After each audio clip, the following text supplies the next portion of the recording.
আসসালামু আলাইকুম। আজ বানাবো মজাদার পাটিসাপটা।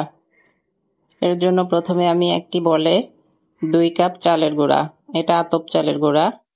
চাউলের গুঁড়াটা শুকনো অথবা ভিজা দুই রকম দিয়েই হবে। 2 কাপ চালের গুঁড়ার সাথে 1 কাপ ময়দা। এটাই হচ্ছে পাটিসাপটা পিঠার মেন রেশিও। 1 কাপ যদি চালের গুঁড়া নেন সেইখানে হাফ কাপ ময়দা দিতে হবে, তাহলে পাটিসাপটা পিঠা একটুও ফাটবে না এবং খুব সুন্দর মতো নরম পাটিসাপটা পিঠা তৈরি হবে।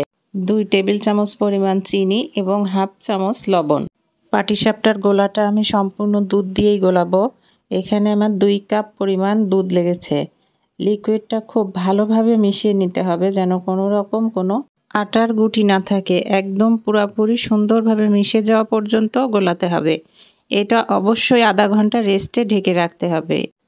সেম ওই গোলাটা থেকেই আমি 2টা বাটিতে 2 চামচ করে গোলা আলাদা করে নিব।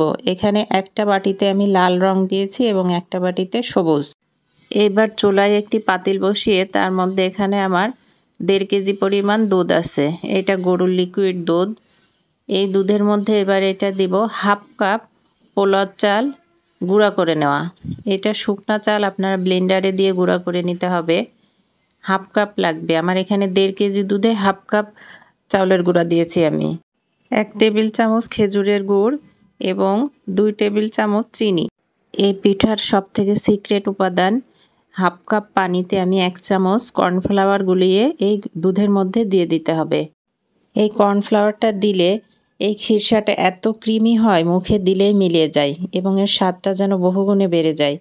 দুধটা যখন একদম ফুটে শেষ পর্যায়ে আসবে, ঠিক শেষ পর্যায়ে এখানে দিতে হবে আরও 2 টেবিল চামচ গুঁড়া দুধ এবং হাফ চামচ ঘি।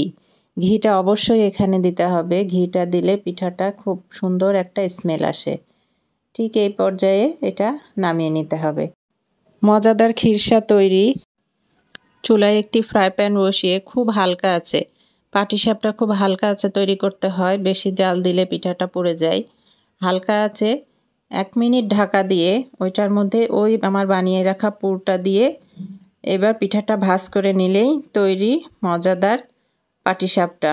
এটা আমি সাদা করে তৈরি করেছি।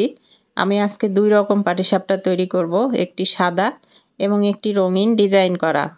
সাদা পাটিসাপটাটা দেখুন একটুও ফাটবে না।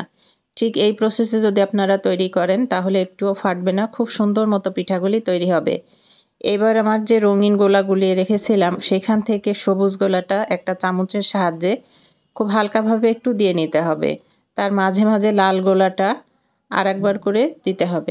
5 সেকেন্ড অপেক্ষা করে তারপরে সাদা গোলাটা দিতে হবে। দিয়ে 1 মিনিট ঢাকা রেখে পুরটা দিয়ে সুন্দর মতো উল্টে দিলেই পিঠাটা তৈরি। দেখুন আমার রঙিন পাটিসাপটাটা কত সুন্দর হয়েছে দেখতে। আশা করি যেমন দেখতে সুন্দর তেমনি খেতেও মজা। আশা করি আপনাদের ভালো লাগবে। ভালো লাগলে লাইক, কমেন্ট, শেয়ার করে পাশে থাকবেন। আল্লাহ হাফেজ।